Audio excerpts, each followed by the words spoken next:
A new governor, a new U.S. senator, and lots of political debates. There was no shortage of politics in 2015.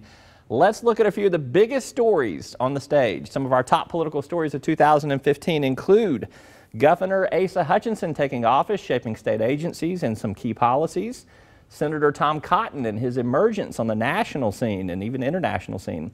The healthcare task force, which met too many times to count. Moving the political primaries to March 1st from late May, and the RFRA and local ordinances debates. Those were all some top stories. Joining me to talk politics now is KATV's Elicia Dover and Talk Business and Politics Steve Brawner, who covered many of these stories all year long. Welcome to you.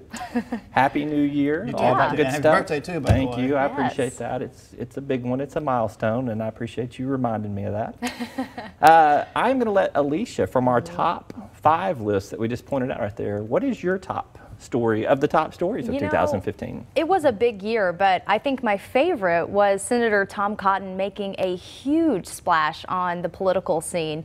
Really up on Capitol Hill, he became a star.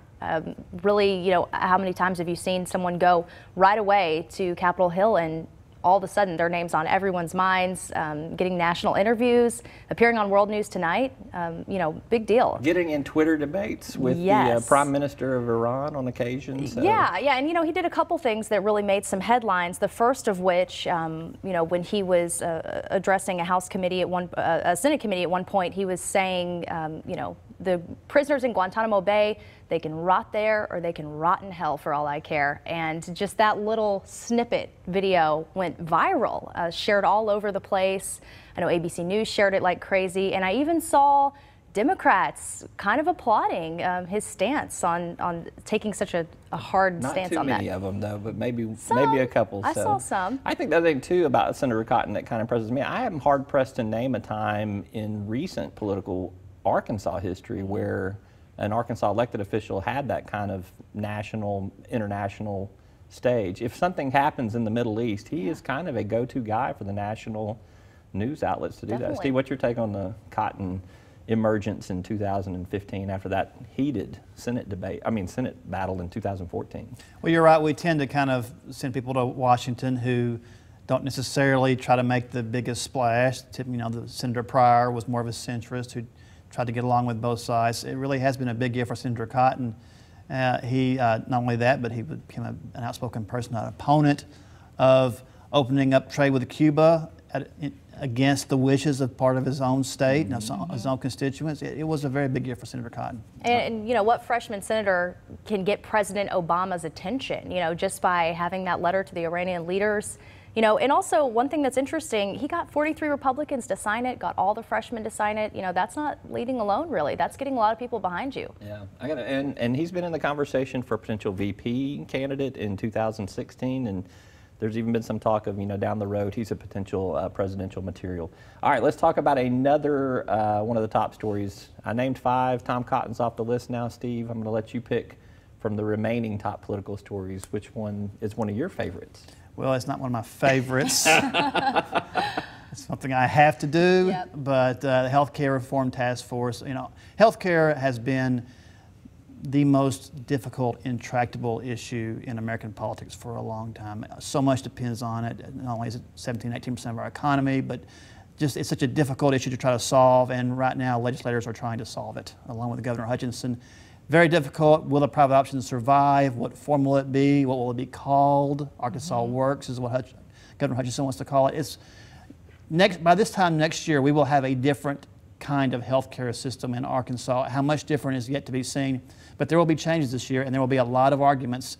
Even Senator Hendren, the chairman of the task force, said there'll be a cage fight next year. So it could be interesting. What do you think the cage fight will center around? Will it be to end the private option, or will it be to alter the program in such a dramatic way that it can't look like the private option anymore, or will it resemble the private option? I think it's going to be pretty close to what we've got. There will be some changes that make it more about personal responsibility, but they will be pretty close. The fight will be over whether to keep it or get rid of it, and also about whether or not to use a method of administration called managed care, where we would hire outside entities to run part of Medicaid rather than have the state do it. Another big fight coming up on that one. And they would be under contract. And Elicia, we haven't had any shortage of reporting on the ability of DHS to manage contracts this year as part of this debate either. Yeah, that's right. And that's, you know, one area that Governor Hutchinson has really kind of had to step up and kind of take some responsibility for, and really kind of battle that with the press, who's been keeping close tabs on those kind of explosive things. Yeah, there's been some botched stuff there. All right, I'm going to pick Governor Hutchinson as my top story of the year in the whole reshaping of state government. I think that number one, he came in and made a lot of changes in department heads, agency heads. That's very common when you have an administrative change. He left some people intact, but just putting that kind of footprint on state government is something that a new governor does quite a bit. And then I think on policy, I mean, I think a lot of it is still a big question mark. I mean, we've talked about the private option. We still have stuff to settle on highways. We still have stuff to settle on prisons. Really, education is still kicking around out there in terms of where we go with that. Now government efficiency has been added to our agenda. So, I mean, I think there's still a lot of definition to go in terms of Governor Hutchinson's, I guess, impact on state government at this point in time. But clearly there have been changes from the Beebe administration. And it was remarkable how much he got his way. Time after time this past year, legislators were willing to kind of follow his lead. We had a big fight over the Common Core, if we're going to have the park test at the end of the year, at the end of the testing period. Governor Hutchinson didn't want to keep it. The State Board of Education did want to keep it, and within a couple of weeks it was gone. Time after time, he really got what he wanted. And I also think, you know, he's kind of proven himself this year to be a listener. Just take, you know, the Religious Freedom Bill. He listened to his son. He talked to his son.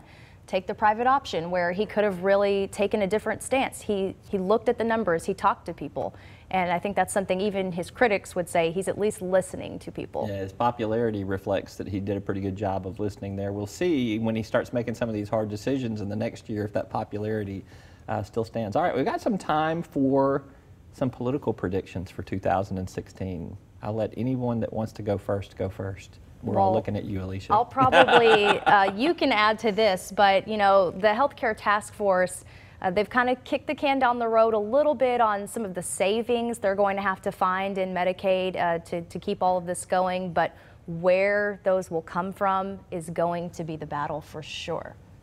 Yep. So it'll be interesting to see that play out. Ultimately, I think that Arkansas Works will exist. Arkansas will not get rid of the private option totally. There will be something in its place. I think that we will have a special session about highways and perhaps a vote by the people on some kind of highway funding mechanism. And I expect Senator Ted Cruz to win the Arkansas primary. Oh, it's some all good predictions right there. And I agree with your prediction on Cruz in the primary, actually. I think he's going to have the most momentum coming out of the SEC primary. All right, so my political prediction, something to keep an eye on in 2016, I've said this in a couple of public appearances, is to watch out for what I think has been going on in terms of a federal corruption probe in Arkansas. I think we are going to see that net that is being cast catch some fish sometime in the early half of 2016. That's my political prediction. I'm going to leave everybody out there wondering who and what and all those details, but that's it. All right, Steve Brawner and Elicia Dover, thank you so much. Great to visit with you. Wonderful 2015 working with y'all. Looking forward to 2016. Thanks. All right. You can catch more analysis on the top political stories of 2015 at talkbusiness.net on top of the political stories that we've discussed. That's talkbusiness.net.